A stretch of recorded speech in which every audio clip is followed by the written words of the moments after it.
As a 29-year-old marketing consultant, Emily's life revolved around frequent travel.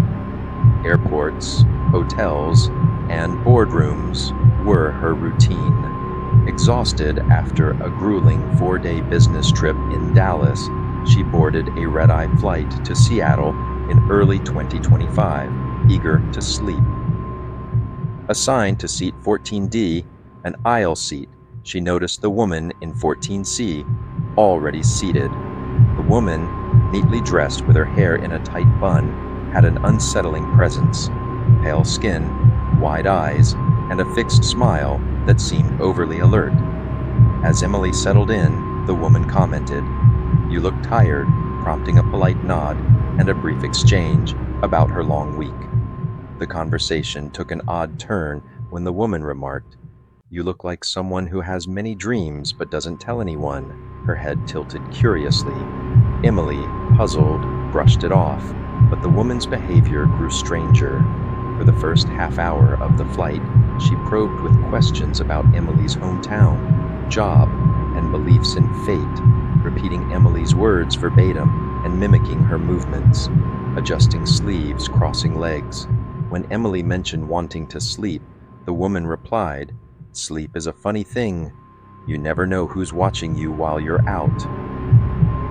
Unnerved, Emily put on headphones and closed her eyes, hoping to avoid further interaction. The rest of the flight passed quietly, but Emily felt watched. Upon landing at Seattle-Tacoma International Airport around 1 a.m., the terminal was nearly deserted. As Emily retrieved her carry-on, she noticed the woman leaving without any luggage, an odd detail that heightened her unease. Hurrying to the airport hotel, Emily glanced back at the glass entrance and froze. The woman stood motionless outside, staring directly at her without blinking. Trying to rationalize it as a coincidence, Emily checked into room 508, locked the door, and went to bed. Hours later, Emily awoke to crushing pressure on her chest, gasping for air. Opening her eyes, she screamed. The woman from the flight was straddling her, knees pinning her ribs, her face inches away with an unnaturally wide smile. "You weren't supposed to ignore me," she whispered, holding a bent hair clip she claimed used to unlock the door. Paralyzed with fear, Emily pushed her off, causing the woman to fall and cry out. Grabbing her phone, Emily called the front desk, reporting the break-in. The woman fled as security arrived, leaving the hair clip and a tampered door latch as evidence. CCTV footage confirmed her entering the hotel and escaping through a back exit, suggesting familiarity with the layout. Police traced her seat number and flight details, only to discover she used a fake ID and passport. Despite searches, she was never found. Officers noted Emily's luck, as the woman could have carried a weapon, but the psychological toll was profound.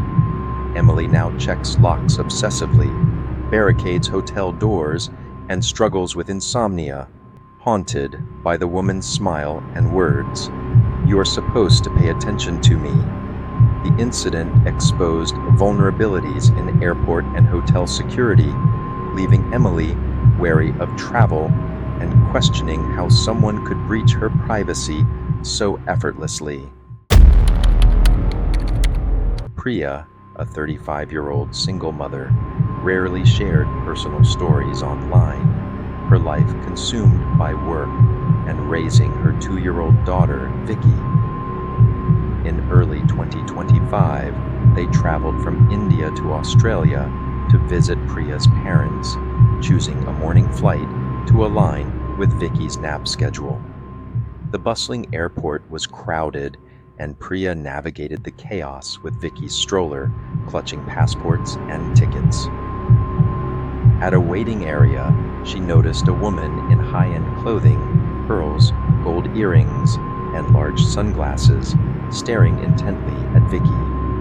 Assuming the woman was charmed by Vicky's wavy hair and large eyes, Priya moved on, but an uneasy feeling lingered.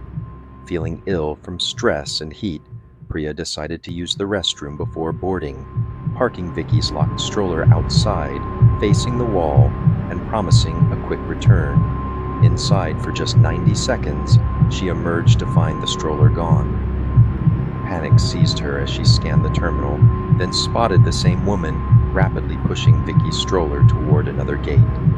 Priya chased her, shouting, "Stop!" "That's my child," the woman, unfazed, claimed. "This is my daughter." "You must be mistaken," as Vicky cried and reached for Priya. Security arrived, but instead of acting decisively, they hesitated, swayed by the woman's polished appearance and calm demeanor compared to Priya's frantic, disheveled state. The woman accused Priya of being unstable, and a guard questioned Priya's proof of motherhood.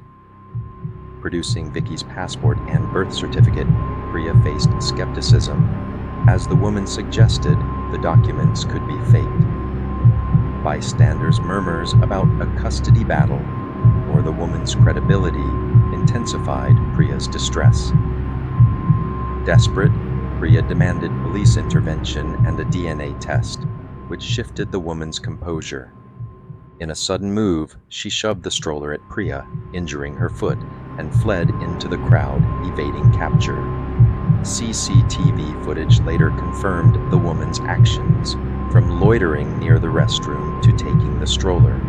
Police revealed she was a known suspect in at least 2 prior child abduction attempts, using her refined appearance to manipulate perceptions. The security guard's bias led to his dismissal, highlighting systemic issues in airport security training. Priya boarded her flight, holding Vicky tightly, but the near loss left her shaken. She now questions how appearances can override truth and warns others that danger can hide behind a polished facade, urging vigilance in crowded public spaces. Claire, a 32-year-old professional, was no stranger to airports, but a delayed Redeye flight in early 2025 left her stranded during a layover at a near-empty terminal. Seeking solitude, she chose a secluded women's restroom at the terminal's end, tucked between shuttered gift shops. Sitting in a stall, scrolling her phone to stay awake, she heard no footsteps or door creaks, only silence. But as she flushed and opened the stall door, a familiar voice whispered, "Hi, Claire." Her ex, Ryan, stood by the sinks, holding gas station roses, his tan coat and sunken eyes evoking memories she tried to erase. Claire had fled Texas over a year earlier, escaping Ryan's threats and filing a police report. She changed her number, locked down her social media, and relocated, believing she was safe. Now, facing him in the isolated restroom, fear gripped her. Ryan, in a soft tone, said, "You never gave me a chance to explain," as if their violent history were trivial. When Claire moved toward the door, he blocked it, his voice sharpening. "Don't make this harder than it has to be." She demanded he move, but he pushed her back, dropping the roses. As Claire screamed for help, Ryan pulled a box cutter from his pocket, slashing his forearm in a shocking act, blood spilling onto the floor. "You won't forget me now," he said, smearing blood on her face and hands, screaming, "This is all because of you." Claire fought back, kicking his knee and shoving him, retreating to the stalls. Ryan didn't pursue, instead laughing through tears as blood dripped. Security burst in, likely alerted by her screams or CCTV, and tackled him, recovering the box cutter. Paramedics cuffed and removed him as he repeated, "She knows now. She won't forget me." Police later found screen grabs of Claire's flight confirmation in Ryan's apartment, revealing months of online stalking despite her precautions. Charged with assault and stalking, Ryan was jailed, but Claire's sense of safety was shattered. She now carries pepper spray, avoids traveling alone, and checks every door, haunted by the question, how did he know her exact location? The incident exposed the dangers of digital footprints and the need for better protections against obsessive tracking, even in supposedly secure spaces like airports.